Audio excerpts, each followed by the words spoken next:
Oh, hi everybody. This is Al Spath, the Poker Insider, and I'm here today with a special guest from out in Portland, Oregon. I'm here with Dusty Schmidt, also known as Leatherass.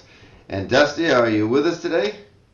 I am. How are you doing? Oh, I see you in your setting there, and I'm looking behind you, and I'm seeing all those pictures up on the wall. I'm doing fine. I see, is that Pebble Beach, the big picture there, right behind your Yeah, head? that's my favorite place on earth, right Uh, there. So is that that was one of my questions to ask you today was, I saw you just recently played Pebble with a friend of yours, and we'll get into when you started with golf. But have you ever played down at Augusta, or have you been to Augusta? no, funny story there. Actually, I thought, well, I'll never get a chance to play there. Um, and Casey Martin is a guy that used to be on the PGA Tour. The cart, yeah.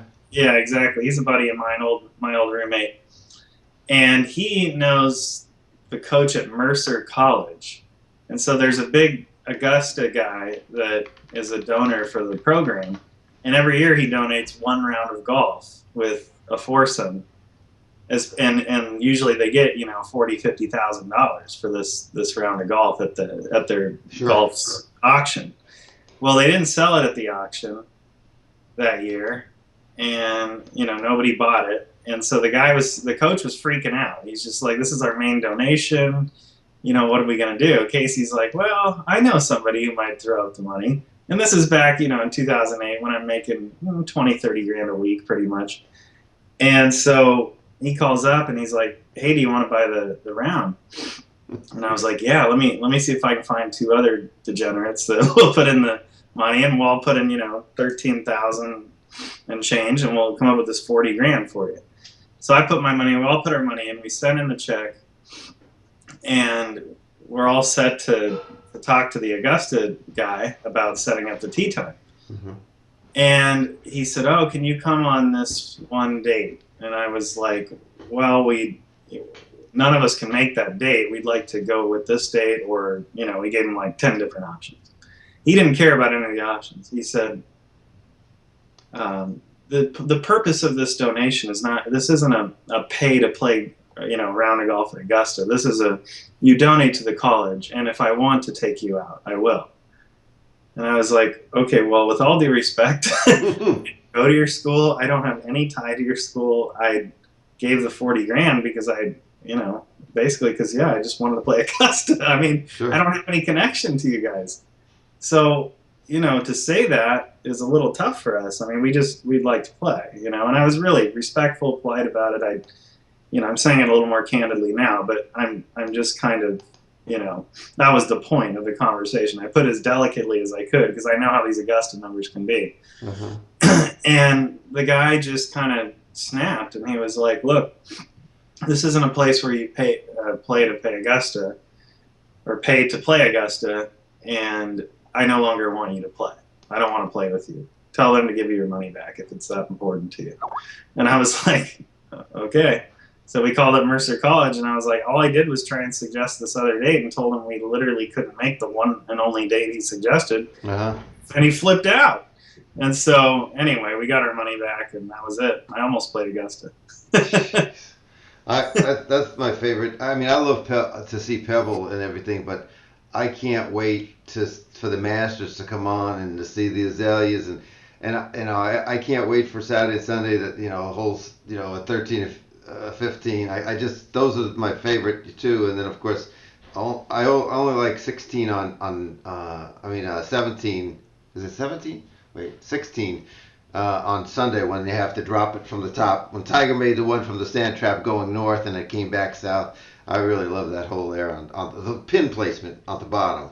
Yeah, 16. Oh yeah, Yeah. that So was a cool shot. that's pretty cool. So you started out, and we're gonna get to poker, but you started out playing golf, and was Tiger? I know Casey Martin was on the team. Was Tiger on that team, or was Yeah, Tiger? He was on the team. Okay. yeah.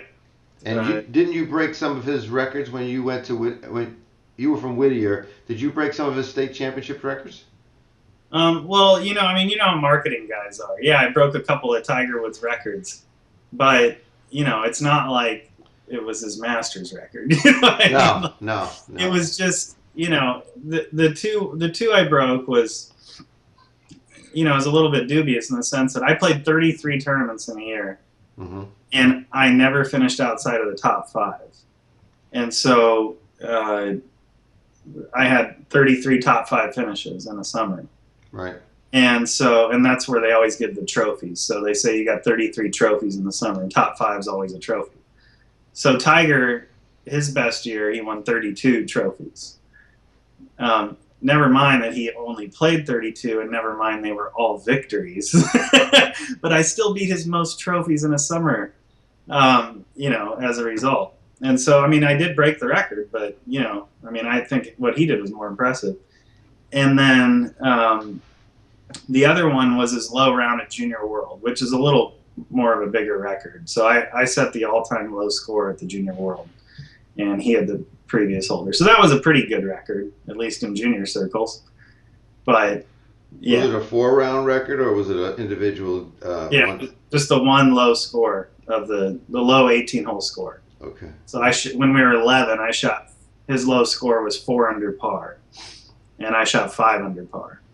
Woo. Which at 11 is pretty good. Oh, that's really good. And then unfortunately, you had a heart attack that wasn't planned, of course, and that kind of set you back on and out of golf, and you found poker. Is that about it?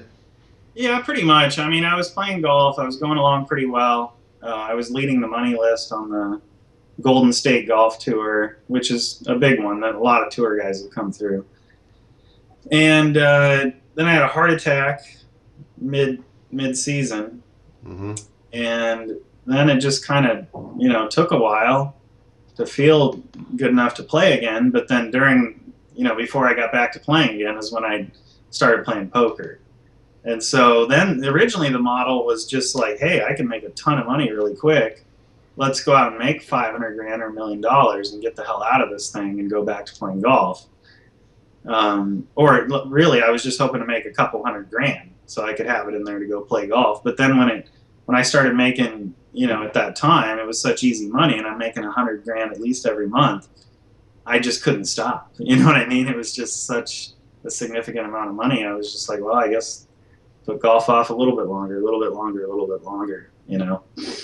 How many players did you meet that when you were on that circuit that were playing poker, or were there any of them playing poker at all? Was there any talk about poker? Yeah, there was a lot of guys that were talking about poker and maybe getting good enough to where they could just play at night and support themselves and fund their, golf aspirations.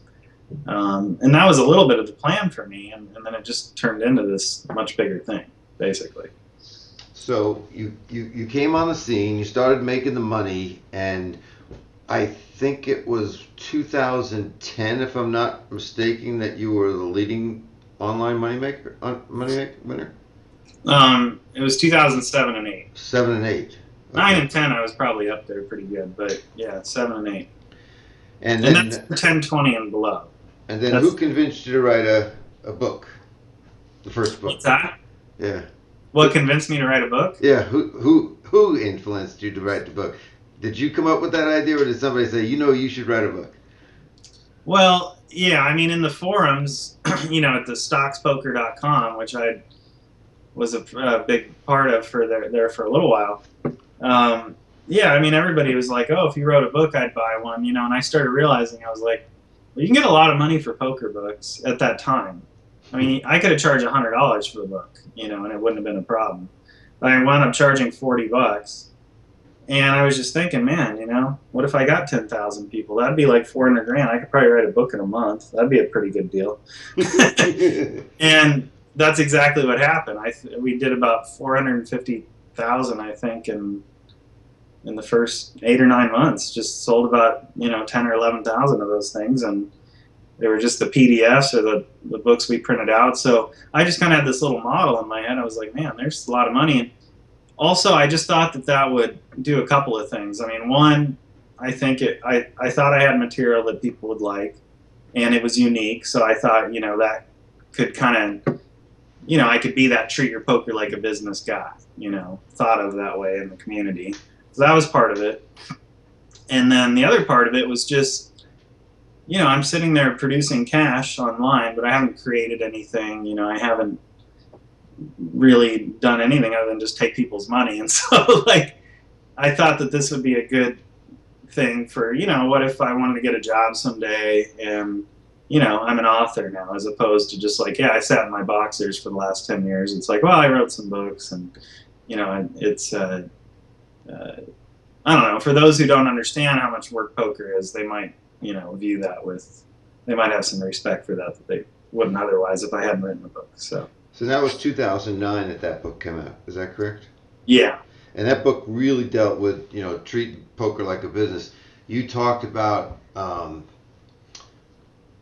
trying to get this straight in my head because I read this book and it was a while back and everything. You talk about tilt avoidance, and you talked about variance. Yeah. And you told people to kind of stay down on the limits. Is that part of the book? Yeah, I mean, that's a big part. I mean, that's kind of, that was a big thing for me, and it did kind of prove itself out right, where I just kind of predicted that basically everybody was going to go broke who played really high stakes. And it wasn't so much that their skill would be bad. It's just that when you're, playing $100, $200, $500,000 swings all the time, your perception of money is gone. You're kind of a broken person for life after that. You can never go work for $35,000 a year in a cubicle after you played $500,000 with Ivy and Doyle and right. And I mean, not that you couldn't, but you'll want to kill yourself is what I mean if you go back to that. Whereas a grinder can go back to something like that, and it can be a lot more palatable. But so I just thought basically, well, you got a lot of guys that got a lot of money, changing hands. If you just look at any risk of ruin model, these guys aren't rich enough to be playing these stakes. I think, I wouldn't play, with 500 grand or 300 grand or whatever sitting on the table, unless I was worth probably $50 to $100 million, and a good portion would have to be liquid. And I think that's what most smart business people would say. You don't take $500,000 risks unless you have, routine $500,000 risk, nightly, unless you had enormous sums of money. And so these guys are all going to spend too much too, because they're making a lot when they're making it. Right.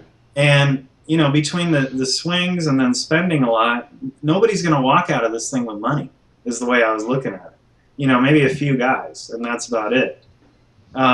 It'll either, like I said, it'll either be their lifestyles or it'll be the just one bad run that does them in. And so I just thought everyone wind up broke. And if you look at it, it's like most of these guys are broke now. And the only guys with any money are the guys that played 5-10 and just kind of those are pretty big stakes too. To sit there with 10 grand in front of you on the table. But the point is, nobody took any $1 million risks, and everybody still has money.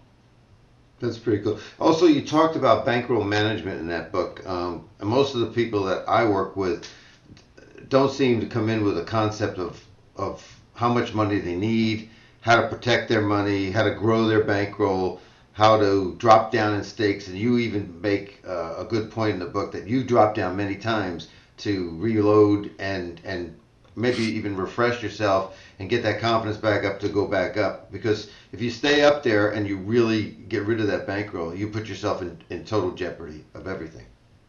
Yeah, you do. I mean, you have to. I mean, my recommendation is like at least 6 months living expenses and at least 100 buy-ins at your stake. So, or 10,000 big blinds.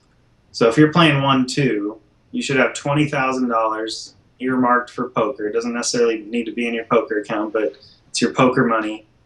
And then at least 6 months living expenses. And I would say a year or a year and a half living expenses if you have like a high school diploma or something where you can't just plug yourself into a good job. So that's considered conservative. To become a 1-2 pro, I'm essentially saying you should have at least $40,000 cash. But I think it's appropriate, and it keeps you from, living on the streets. Don't you think that the tournament players that are just starting out that haven't had the successes might need a little bit more since their paydays may come further? I mean, with the cash guy, you can go make your payday every day and pay some bills or eat some food. But when you're playing a tournament, you could be there all day and not cash, and you don't have anything. You don't have squat to go to Subway. So, Yeah, exactly. you know. Yeah, no, tournaments, you need a big bankroll, and I would definitely recommend having at least a couple years living expenses set aside and some money set aside. I mean, you're sitting around there just waiting and waiting and waiting for something really good to happen, and when it does, it's great, but while you're waiting, it can suck. Right after you wrote the book in 2009, you achieved a Supernova Elite status over at PokerStars. Did that come as a result of anything that you did differently in that year, or everything that led up to it? Was it everything prior? It all just came together that year, or it was just tracked that year? You really did well the year before, but it didn't get in the books. What was the stat? What was the story there? Well, it kind of moved along pretty quickly because I started playing poker Christmas of '04. '05, I think it was June, was when I decided I could try and do it for a living. Oh, I had to try because I was broke and needed money, and so I did it. I started off the wrong way, basically, where I had my whole life on the computer screen, and got lucky and it went well, um, and things wound up progressing. But yeah, I mean the progression was like summer of '06. I got started and I played like crazy, just sun up to sundown every day, no other responsibilities, so that I was able to do that. And I think I had like a year probably where I was making like 8, 9, 10 grand a month, and I was pretty happy with it. And then everything kind of took off about 15 months after I turned pro in January of 2007.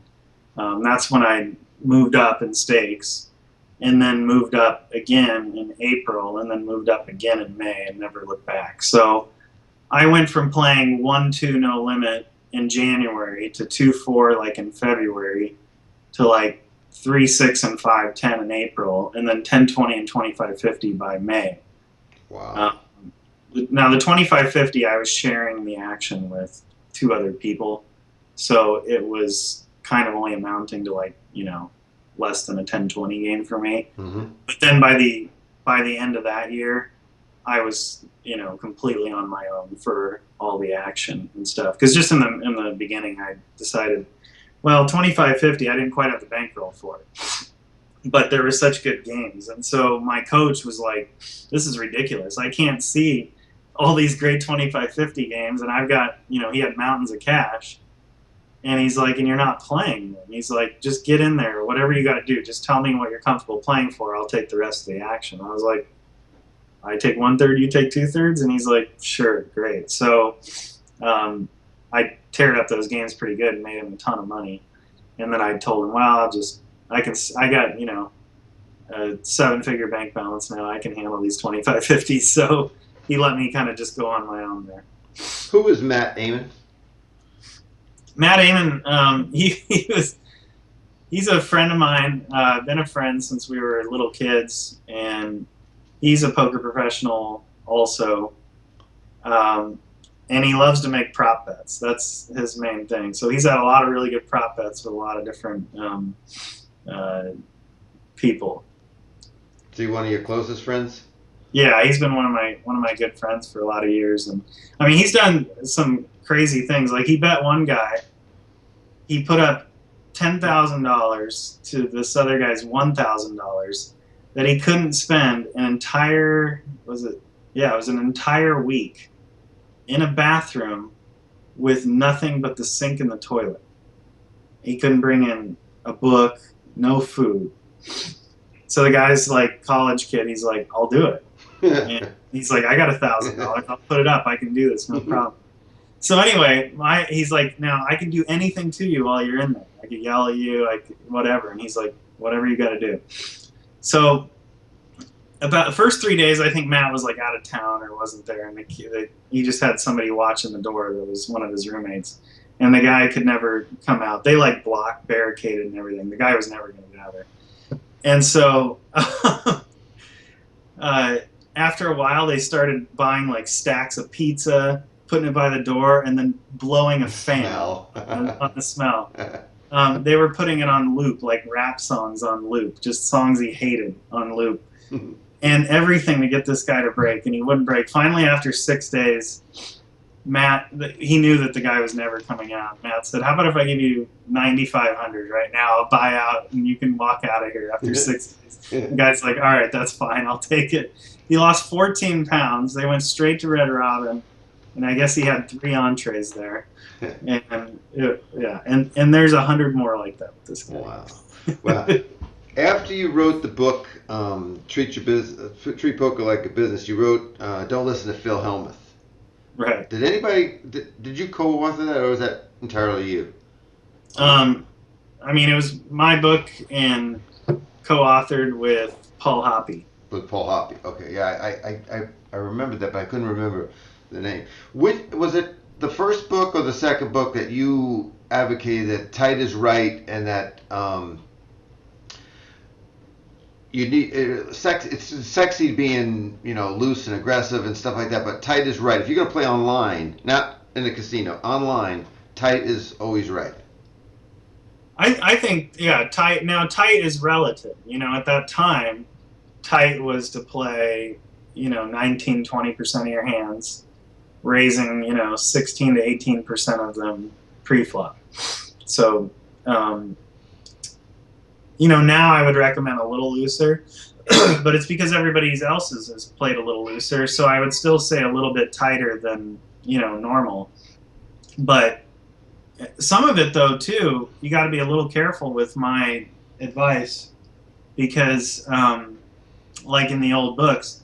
Now, when I wrote Don't Listen to Phil Hellmuth, I said in the book, someday some of these things don't be listened to Dusty Schmidt, because it's the nature of the game. It evolves. Right. So I actually am thinking about rewriting the second part of Treat Your Poker Like a Business, because I think in today's games, the last 70 pages or whatever's in there is a little weak. I think it's advice that will still make you money at small stakes. Right. I wouldn't make those plays anymore in my games, though. So you're saying it's weak. It wasn't weak at the time because it was relevant at the time. You're saying now that with your experience and how the game has evolved and has changed, that you would put a different spin on it at this point. Would that be? Well, exactly. I was writing a book. The strategy wasn't game theory optimal. The strategy was, here's how you exploit today's games. Well, if everyone's always calling in spots where they're always folding, then that advice can be bad. And if you notice, a lot of authors are writing things in game theory optimal type of, in a game theory optimal fashion, because they don't want their book 15 years later, 10 years later to become irrelevant. Whereas I've often, or at least in Treat Your Poker Like a Business, I wrote it very much like, this is how you beat the games today. This might be terrible 6 months from now or 2 years from now or whatever, but this is how you beat it today. Well, what you do is you set yourself up for your book kind of, getting dated a little bit. And that was fine, and I'm fine with that, but now I can just rewrite the part 2. And I also can feel good that the people still buying the book right now are not getting bad advice, because it actually, they still do work really well in live poker and smaller stakes games. It's just not as relevant in the bigger games anymore. Yeah, we had Paul Otto on about 3 weeks ago, and he's really involved with that GTO, and he's over at Poker Market over in Europe. I don't know if you know Paul or not. I know of him. Oh, okay.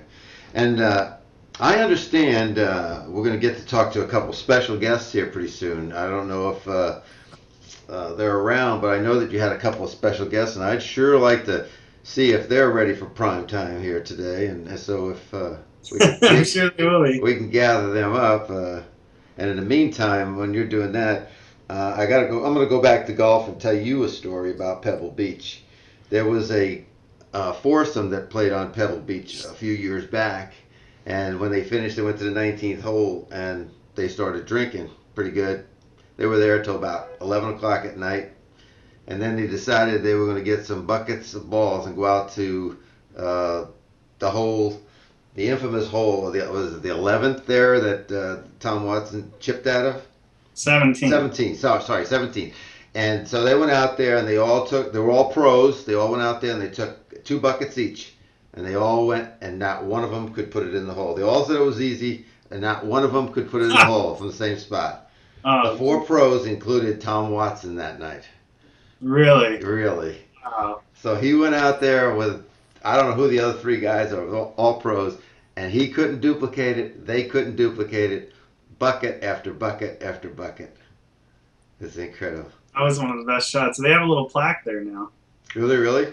Yeah. Commemorate it? Who we got there? All right. Let's bring him on in. Let's bring him on in. I got some questions. Hey, ladies and gentlemen, look who's here today. We got Lennon and we got Cooper. Or Corbett. Corbett, how are you? Excuse me. Can you step back just a hair? Corbett, you're just a little small so we couldn't see you. All right. Who's in the grade? Who's in the higher grade at school? Which one of you? This is Corbett and I'm Lennon. Yep. Who's in the highest grade? Are you in the same grade? No, Corbett's in preschool and I'm in kindergarten. Oh my goodness. Oh my God. Now, who hits the ball the farthest on the golf range? Well, I was a little artist, but then the very next day I'm going to be in kindergarten instead of teacher Jean. And that's what my daddy told me was this weird. Oh, is it really weird? It probably is. As Lennon, I heard that you've been playing golf a lot lately. Is that true? And what's your favorite part about playing golf? That I can hit far shots. Far shots. Do you have a good driver? No. No? How far do you hit the driver? Maybe 80? 80 yards. That's pretty good. Do you like to putt the ball too? Yeah. And how about you, Corbett? Do you like to putt or do you like to drive? I like the drive. And does your daddy let you drive the golf cart? Do you ever get to ride in the golf cart and steer it? You do? Daddy does it. You sit on my lap. You sit on a lap and you make like you're the driver, right? Yeah. That's pretty good. That's pretty good. And which golf course did you get to go out on? Did you go to any special golf courses? He goes to Pumpkin and Redtail. Well, last time we went to Pumpkin Ridge. Pumpkin Ridge. That's where Tiger Woods won. I remember that. Yeah. And let me ask you a question. Who's your superhero? My favorite superhero is Superman. How come? It's because he has super strength. Can he fly? Uh-huh. Can he jump high? Uh-huh. Can he take a bullet and it bounces off of him? What? Can a bullet bounce off of him? Is he that strong? Yeah. And what else?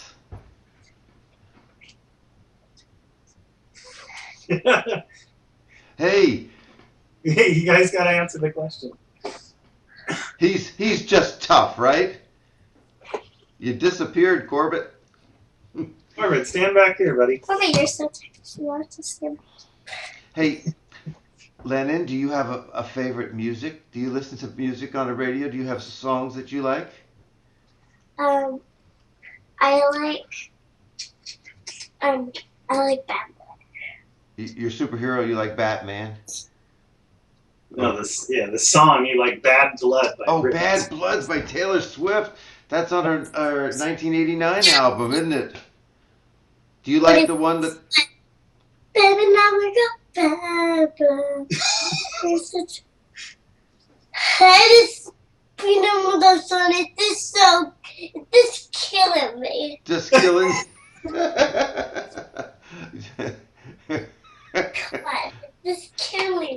Well, she did two versions of that song. You know, she did one by herself, and then she did one with Kendrick Lamar, where he does a little bit of rapping in that song, and they both were very big hits. And did you know what my favorite music is? What? My favorite music is "Baby Don't Hurt Me." Who's that by? Eminem's friend. Eminem's friend? Pink. Huh? Oh, yeah, I know what you're talking about. What is that? Yeah. Do you know Eminem? Yeah. You do? Have you heard the song what says, "Baby Don't Hurt Me no more"? No, I haven't heard that one. I don't know that one at all. Eminem's friend sings it, and then a little bit at the very end, Eminem sings it. Oh, wow. Wow. And before you guys have to go or anything, can you tell me what your favorite TV show is? My favorite movie was Spider-Man. Spider-Man, yeah. And this year it's going to be Batman against Superman, huh? What? Yes. Can I please see that? How about you, Lennon? My favorite movie is Goosebumps. Is which one? Goosebumps. Goosebumps. Wow, I thought you were going to say Frozen. And one more question for you, Lennon. Who's your favorite teacher at school, and what's your favorite subject? My favorite teacher at school is Miss Mother, and my favorite subject is math. Math? Well, your daddy's going to be proud of you because he does a lot of math. He does a lot of counting. So he knows how important math is. That's an important skill to have. Yeah. And we're going to play, we got the Sunday Beast today. Uh-huh. Or the Beast tournament that they give you to go to the cage. Oh, okay. And so Lennon's going to play it with me because she knows which cards to fold and which cards to raise, huh? Yeah, I heard you were teaching her poker, and she's getting pretty good at it. She's listening, and she's practicing pretty good. She's going to be a champ. So, Lennon, if you had an 8 and a 2 and they're not the same color, would you fold or call? Fold. Yeah. Hey, Lennon, if you had two pretty jacks, they both matched, would you fold or would you raise? 2 J's. Raise. Hey, you're better than I am. You're better than some of our listeners here. Can you teach us how to play? If we call you up again, can you teach us how to play? You're an all-star. You know that? You're an all-star, Leonard. Leonard, we like that. And Corbett, you too. You're going to have to learn too. Lennon, what's your middle name before you go? And you're going to lose that front tooth. My middle name's Rose. Rose. Wow. My middle That's very name. pretty. Very pretty. Well, I know you're proud of your daddy, aren't you? And you know what? I know that you're not watching right now, but I got a picture up on the screen, and it shows your daddy, and it looks like at a Stanford game, and Corbett's mouth is wide open, and you're looking, and you got your head on his shoulder, and he's leaning back towards you. It looks like it's either a soccer or a football game, but it looks like a football game. I think it's the Ducks game. Oh, it might be the Oregon Ducks game. Yeah, I did see some white uniforms down there. That's when they wear their real shiny helmets, isn't it? Exactly, yeah. Oh, wow. They're a good team. That's a fun day, isn't it? Yeah. Well, thank you, guys. This has been fun talking to you. We'll see you soon. Good luck in golf and in school, especially in pre-kindergarten and kindergarten. Thank you for coming on. Thank you. Thank you for having me on. Oh, you've been great. Thanks so much. You on. All right, bye-bye. And 1 second, Willa. My favorite teacher is Teacher Denise at Denise? yeah. Yeah, No. that's my favorite too. and that's my favorite teacher. That's my favorite teacher at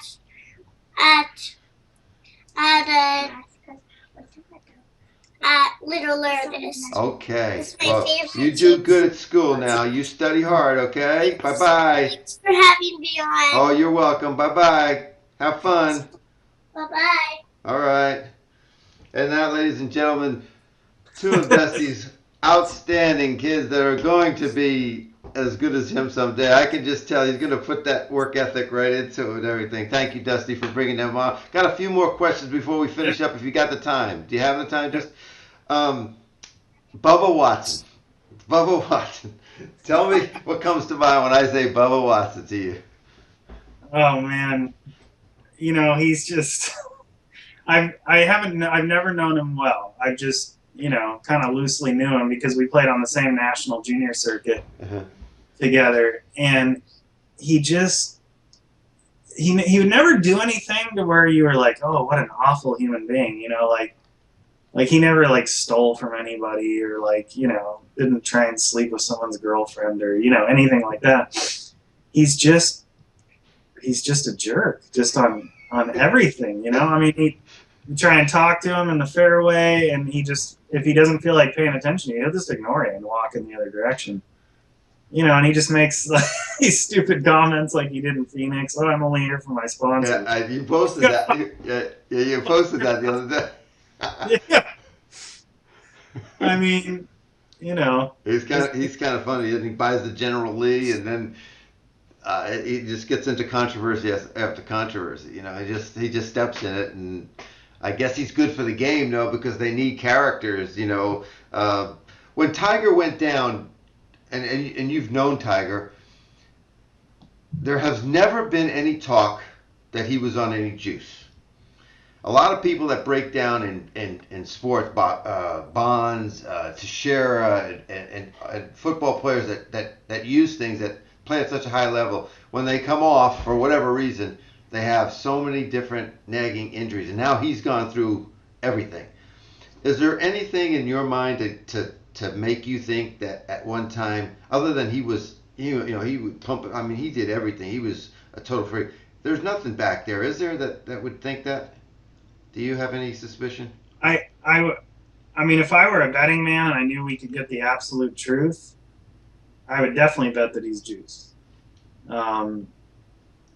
Every single friend of mine on the PGA Tour believes he's juiced. Mm-hmm. But none of them are like, oh, you should tear him down or take his records away or anything, for two reasons. One, most pros would just say that they would even be scared to do it. They think they'd become a worse golfer if they started to juice. And they think everything was during the off season when he was like trying to recover, and then that was it. And they said, you know, he's bulked up a ton, but he's just in the gym every day, so you know that's to be expected. You know, I mean, and obviously he has that connection with the Dr. Galea, who was tied into that scandal, and you know, Tiger saw him all the time. I mean, and why did he go see him? And why did he write, you know, $60,000 check for one of his services to Galea? I mean, it just doesn't make sense. I mean, I would say 95% sure he juiced, but you know, in golf, I don't think it really helps you. Like Brandt Snedeker was on there the other day, and he said, "Oh yeah, they could put steroids on the first tee if they want. I don't care." He said it's going to make these guys worse. So, Are you still fighting to Rule 7-1, 7-2 to get your amateur status? Or no, I'm just playing as a pro now. Okay. You know, I would like to get it back for sure, but I think with those guys over there, I mean, they're gonna mess with me. It's gonna be 5 or 10 years if I'm lucky, and then, as you know, you can't compete in that time. So I'm looking at my life, going, when do I ever want to find a 5 or 10 year window to never play a golf tournament? That's way more depressing to me than than not being able to place in the amateur tournament. All right, I got 3 more questions here, really tough ones. Worst day online losing. You know, I write it down and then I forget about exactly what the amount was. It's on my Twitch page. I'm guessing it's somewhere in the mid-30s, 30,000, somewhere in there, 35 to 40,000. When Phil Ivey was married, the story up at the Taj was that he lost $400,000 in one day, and he came home, and his wife had just, at that time, before he got divorced, she had played online. She played a tournament for 5 hours, and when he came through the door, she was jumping in his arms. She won the tournament. She won 40 cents in a tournament, and he could not tell her that he lost the $400,000 that day. It was all about her and the 40 cents that she won. Oh my God! So that's a pretty big swing there too, you know. And go ahead. 0.00001% rake back? Yeah, it was just, you know, back then in the day they would put $1 up for the top tournament prize, you know, and everybody would play it just because it was entertainment. I remember when Poker Pages, and I know Mark and Tina Napolitano that owned that when they started back in the day, and you had dial-ups, and they would have I don't know, 600 people would be in a tournament, and they were over in England at the time. But if you didn't dial in at 8 seconds before the minute hour, because it took that long to go beep beep beep beep beep beep beep beep, beep to go through, you didn't get in. It filled up in like 4 seconds flat. So you had to just catch it, and that's when everybody started playing online, and then Poker Spot came in, all these other different sites and things like that. But it was really hard because I used to be online with pocket aces and get disconnected right in the middle of the hand, and I'd be, you know, I got, you know, $270 in the pot, and I'm sitting there and I'm saying, I just lost the pot, and I can't get back on for 10 minutes, and I come back and I said, you know, what happened? They said, you folded. Jeez. Yeah, that was really some rough stuff. And okay, and your best day online? I think it was right around 80,000. Okay. For a tournament, but cash, that was a long time ago. Cash games probably 50 or 60. Corbett, you gotta go back and watch. Okay. Toughest opponent that you faced during all this time that you've played online. I know that some of the sites now you're anonymous, but during the time that you've played people and you knew who it was, is there one person out there that gave you the most trouble or you thought was pretty tough? Well, yeah, it's funny because it's all relative to the time, and a guy that wouldn't give me a couple guys that gave me a really hard time wouldn't give me a hard time at all now, just because I've caught up in the learning curve. But Cole South, who went by CTS on Stars back, in like 08, was just a nightmare to play against. This is when everybody was playing like 19 VPIP and 16 pre-flop raise, and he's coming in there at like 35, 32, and no one else was doing that. And so everyone was like, what the hell's this? And he was really good, and he just basically bet every street. And, we didn't have all the calculators and all that stuff to figure things out as well in terms of call down ranges, and, it wasn't as prevalent, I should say. And so, I used my best, and I didn't, or my intuition, and I did okay against him, but he was brutal to play against. And then Durr and Galfon, I think, were exceptionally tough. I've always found like Galfon's never been super loose. He's tough to play against in like different ways, where it's just like randomly out of nowhere you get this check raise in a spot you never expect to get check raised. Just stuff where you're like, oh my god, what the hell is this? I don't even know where to start in terms of putting him on a range.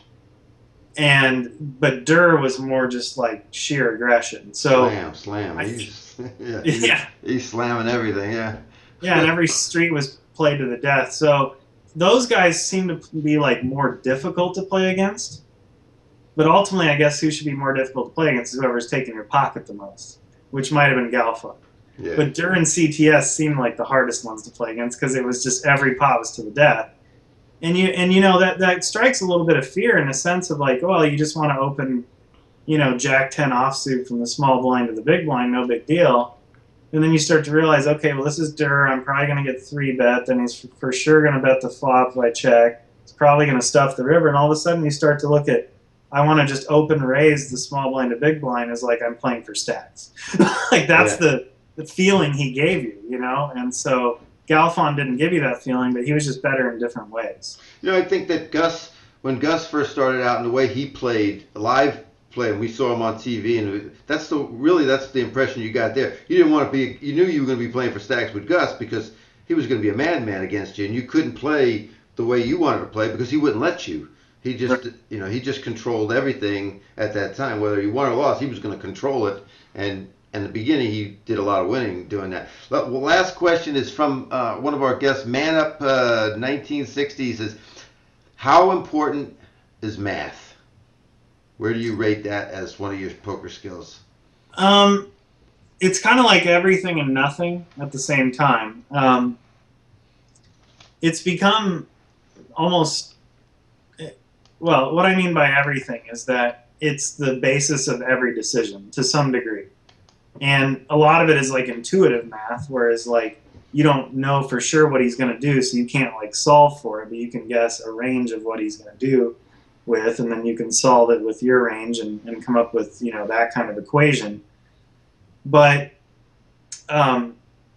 it's become kind of not that important because you have all the tools now to just plug things in, and then it's just a matter of memorizing, like, okay, well, when I'm in this kind of spot, I've run all those simulations, and I know I have like 45 to 47%, something like that.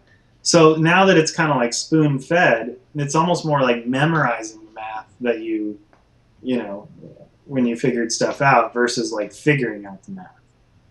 So I hope that makes sense. No, it does make sense. And for those of you that are watching that are online players, you know about Hold'em Manager and Poker Track and everything. But the math that Dusty's also talking about, knowing those certain ones that just pop in your mind, that's what you take to the table when you play live, because you don't have the ability to go check. You don't have these tools available, so you better at least know percentages in a roundabout way. If you can't sit there and calculate it, you see some people go into the tank and they're really calculating it out to the infinite. You don't have to be like that. You just have to be in that range. You have to get pretty close, and you should know, your close numbers, because you got no help there. So I think it's a crutch online, but for those people that are going to go play live, sometimes they should try a little bit without this, see if they can tag some people without using the software and just work on their skills, because if they're going to intend to play live, they need to know how to do it. Right. Well, exactly. And a lot of it though is being able to guess really well. If I have a guy and I know he's going to bluff 100% of all hands, or excuse me, he's going to bet 100% of hands on the river, then, whether it's a bluff or the nuts, I can figure out approximately, what his range is like, and then I can figure out using math, and you can actually solve for what hands you should call it out with, essentially prove the best play. But if he's not betting 100% of the time, it needs to be your experience in that situation in general and your experience with that player specifically in terms of what you guess his frequency is. So if you think that he's bluffing, 20% of the time with 20% of his hands and value betting, only the top couple, few percent of his range, then you would then make an equation out of that. But you better be guessing properly, because if he's really betting 80% of his bluffs instead of 20, well, that messes up your whole equation. So that's why I like to kind of think of poker as like the ultimate marriage of math and intuition.